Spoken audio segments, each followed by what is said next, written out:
Bom dia a todos, sejam bem-vindos ao terceiro dia do curso de extensão A Importância da Leitura em Tempos de Pandemia. Eu sou a aluna Monique Cunha Fonseca, estagiária do curso de Pedagogia da Faculdade Uninter.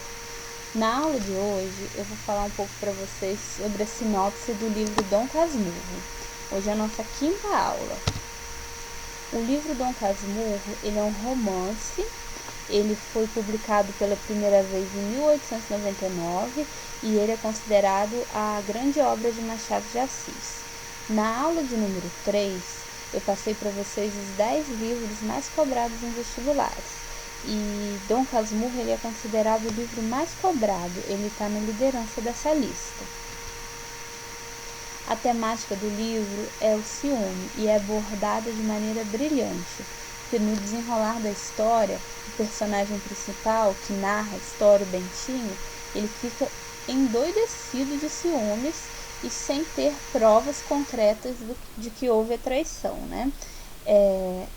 A personagem Capitu é uma personagem feminina mais conhecida da literatura brasileira.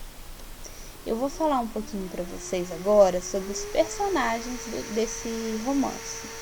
Bento Santiago é o apelido de Bentinho. Ele é um narrador personagem. Capitu, ele é o grande amor de Bentinho.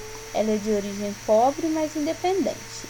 Escobar é o amigo que Bentinho conhece no seminário. É ele que gera essa polêmica toda do ciúme. Dona Sancha é a mulher de Escobar. Ela é ex-colega de colégio de Capitu. Dona Glória é a mãe de Bentinho. José Dias, ele é um agregado na casa. Ele é um suposto médico e ele vive de favor na casa de Dona Glória e de Bentinho. Tio Cosme é irmão de Dona Glória, viúvo e advogado.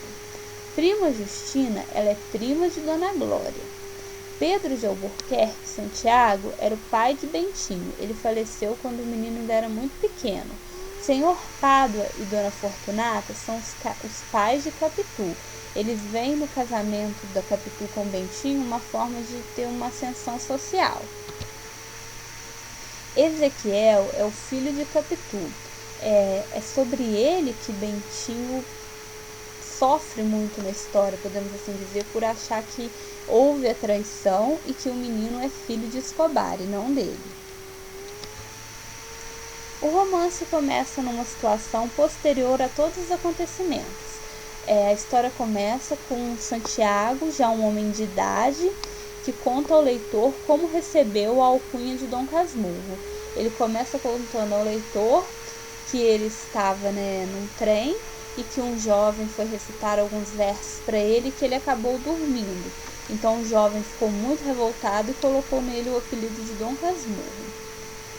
O primeiro fato relevante narrado é o motivo de preocupação de Bentinho ao escutar Dona Glória e José Dias falando sobre a questão dele ir para o seminário.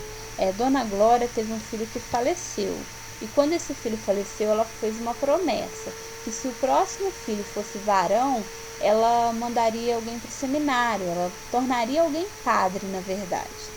Então Bentinho expõe a situação a Capitu, nessa época ainda crianças, mas já apaixonados. A menina ouve tudo com atenção e começa a arquitetar planos para que ele não vá para o seminário.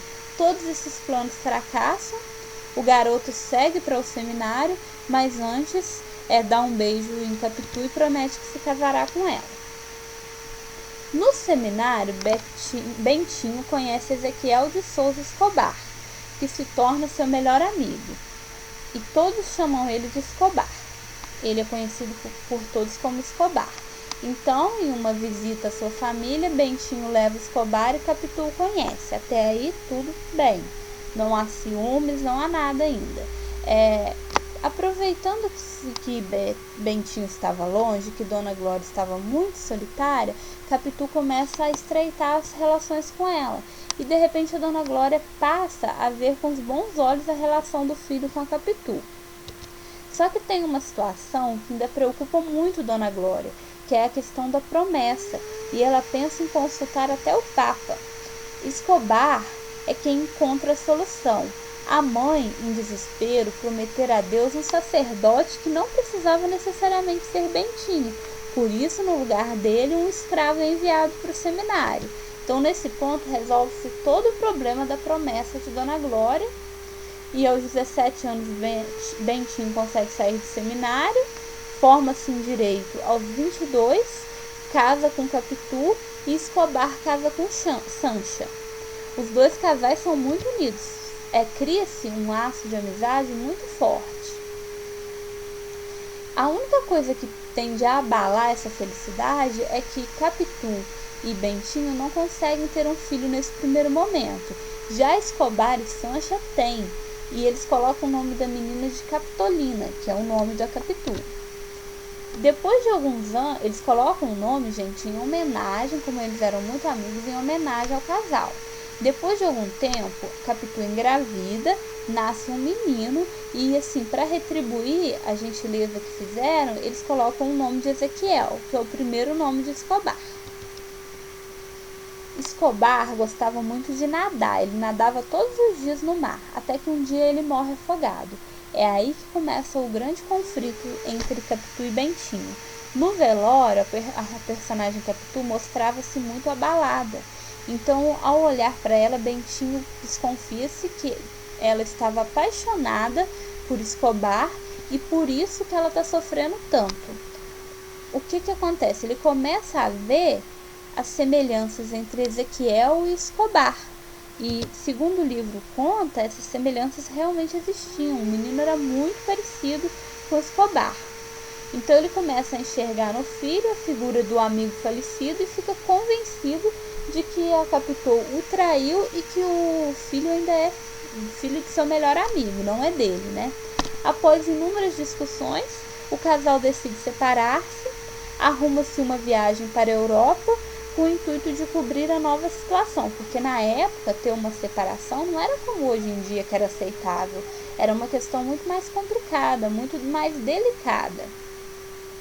O protagonista retorna sozinho ao Brasil e se torna pouco a pouco o amargo Dom Casmurro. O que acontece com a Capitu? A Capitu ela acaba morrendo no exterior.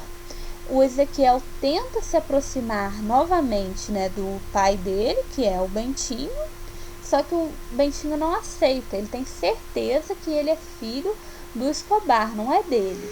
Então o Ezequiel acaba indo para Jerusalém e lá ele acaba morrendo de febre tifoide. Triste e nostálgico, o narrador constrói uma casa que imita sua casa de infância, na rua de Mata-Cavalos. O próprio livro é também uma tentativa de recuperar o sentido da vida. Então, no livro, assim, a história conta que o Dom Casmurro também está escrevendo um livro sobre a sua história. No fim, o narrador parece menosprezar um pouco a própria criação. Essa pergunta que fica agora é uma pergunta que todo mundo que lê o livro fica. E aí, Capitu traiu ou não o Bentinho? Porque durante algumas falas do livro, a gente acredita que ela traiu ele realmente. Só que se a gente for analisar pela questão de que Bentinho está um homem já idoso, amargurado, triste, sozinho, que não vê sentido na vida, a gente pode acreditar também que ele fantasiou, que ele tinha uma espécie de ciúme doentio e que a Capitu não fez nada daquilo. Mas também a gente não pode afirmar que ela não fez, porque a gente não tem a versão dela, né? Não teve um livro que não teve continuação, que encerra-se ali, né? Então fica esse questionamento. Capitu traiu ou não Bentinho? E eu termino a aula de hoje com uma frase que não é do livro, eu tirei do site Pensador, o autor é Sidley Gallo, e ela se encaixa no livro pelo seguinte, olha a frase: conclusões precipitadas, decisões equivocadas. Talvez se o Bentinho não tivesse tomado tantas decisões precipitadas, tivesse tentado apurar melhor os fatos, tentado conversar com amigos, com pessoas que estavam à sua volta, ele teria descoberto a verdade. E ele, na verdade, ele ficou amargurado e sem saber o que de fato aconteceu. Então a aula de hoje se encerra.